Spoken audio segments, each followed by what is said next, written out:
RTC సంబంధించి చూసుకున్నట్లయితే పెద్ద ఎత్తున నిన్న నుంచి స్ట్రైక్ కొనసాగుతుంది. ఈరోజు కూడా మహాదానకు పిలిపించినటువంటి సందర్భం మనం చూస్తున్నాం. ఆర్టీసీ సంఘాలు పెద్ద ఎత్తున ఎక్కడిక్కడ బస్సుల డిపోలకి పరిమితమైనటువంటి సందర్భం మనం చూస్తున్నాం.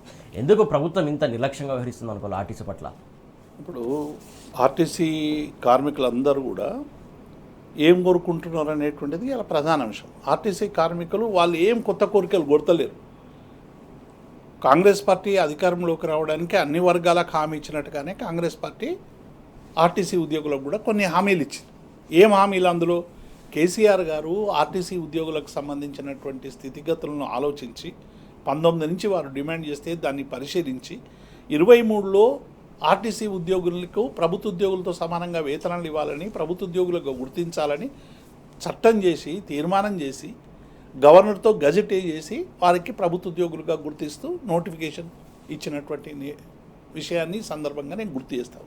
దాన్ని అపాయింటెడ్ డేట్ ఇచ్చి పిఆర్సీ ప్రకటిస్తే అయిపోయేటువంటి విషయానికి 2.5 సంవత్సరాలుగా దాదాపుగా సంవత్సరాల కాలంగా వాళ్ళు తిరుగుతూనే ఉన్నారు. ఎక్కని గడపలేదు, ఎక్కని మెట్లు లేవు, దిగని గడపలేదు అన్నట్టు సంవత్సరాల కాలంగా వీళ్ళందరూ కూడా ఆర్టీసీ కార్మికులు ఇబ్బంది పడుతున్నటువంటి నేపథ్యాన్ని చూస్తాం. వాళ్ళకి చాలా స్పష్టంగా చెప్పారు, మేము ఈ ప్రభుత్వంలో విలీన ప్రక్రియను పూర్తి చేస్తాం, వచ్చే పిఆర్సీ ఆర్టీసీలకు ఉద్యోగులతో సమానంగా ఇస్తాం, అట్లాగే యూనియన్లను పునరుద్ధరిస్తామన్నారు. 41 రోజులు అయింది సమ్మె నోటీస్ ఇచ్చి.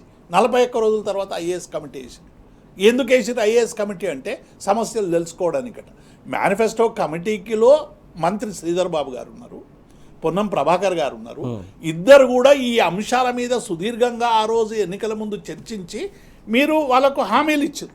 హామీలు ఇచ్చినాక మళ్ళీ 4 వారాల గడువు కావాలి సమస్యల కోసం అని చెప్పి కాలయాపన చేసేటువంటి ప్రయత్నం చేస్తుంది. ఇక అనివార్య స్థితిలో ఇవాళ ఉద్యోగులు సమ్మె బాట పట్టడం అనేటువంటిది ఇది ప్రభుత్వ బాధ్యత. ఇవాళ మీరు ఫ్రీ బస్ అని ఇచ్చారు, నెలకు 350 కోట్ల రూపాయలు ఆర్టీసీకి రియంబర్స్ చేయాలి. ₹1 కూడా రియంబర్స్ చేస్తలేరు. ఆర్టీసీ ఎట్లా బతకాలి? ఏమనంటే మేము లాభాలు తెచ్చినాము అనేటువంటి మాటలు ఇవాళ అందరూ కూడా మాట్లాడుతూ ఉన్నారు. అట్లాగే ఇవాళ ఎలక్ట్రిక్ బస్సులు 2000కు పైగా ప్రవేశపెట్టి ఈ ఎలక్ట్రిక్ బస్సులో 35 లక్షలు సబ్సిడీ వస్తుంది కేంద్రానికి సంబంధించి. ఆ సబ్సిడీ రాష్ట్ర ప్రభుత్వం తీసుకొని ఎలక్ట్రిక్ బస్సులు ఆర్టీసీకి ఇస్తే ఆర్టీసీ కండక్టర్ను డ్రైవర్ను పెట్టుకొని నడిపిస్తుంది. ఇవాళ ఛత్తీస్గఢ్, జార్ఖండ్, మిగతా రాష్ట్రాలకు సంబంధించిన డ్రైవర్లు కండక్టర్లు ఉండే వరకులో ఇలా తెలంగాణ ఆర్టీసీ అంతా కూడా ఎక్కడ ప్రైవేట్ పరం అయిపోతుంది అనేటువంటి భావన ఇలా ఆర్టీసీ కార్మికులలో మొదలైంది.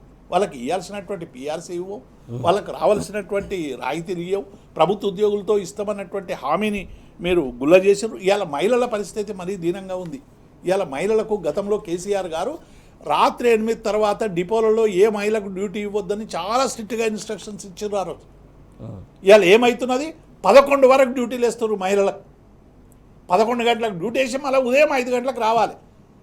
డిపో మేనేజర్లు వీళ్ళందరూ ఏమంటారు? సూపర్వైజర్లు అందరూ కండక్టర్లకు ఇది కేసీఆర్ ఇచ్చిన జీవో అప్పుడు చెల్లదు, ఇది రేవంత్ ప్రభుత్వం అని చెప్పి ఇవాళ మహిళలను వేధిస్తున్నటువంటి సందర్భాన్ని చూస్తూ ఉన్నాం. ఇది ఒక్కటి కాదు, ఆర్టీసీలో ఇవాళ అధికారుల అణిచివేత, వాళ్ళ సమస్యల పరిష్కారం కాకపోవడం, వాళ్ళని పట్టించుకోకపోవడం, ఎన్నిసార్లు ప్రభుత్వం దగ్గరకు పోయినా ప్రభుత్వం పిడచెవున పెట్టడం అనేటువంటిది ఇవాళ చాలా స్పష్టంగా ఇవాళ 43,000 మంది కార్మికులు తమ న్యాయమైనటువంటి పోరాటానికి పోతా ఉన్నారు.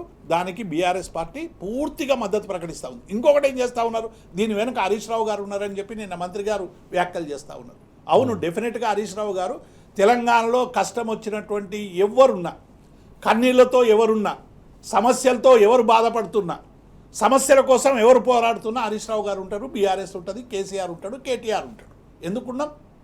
సమస్యలు మీరు పరిష్కరించండి. మేమేం సమ్మెలు కావాలి, రోడ్ల మీదకి రావాలని మేము కోరుకుంటలేము. ఆ సమస్యలు సజావుగా పరిష్కరించి నెగోషియేషన్ ద్వారా పరిష్కారం చేసుకొని వాళ్ళ సమస్యలు పరిష్కరించాలి.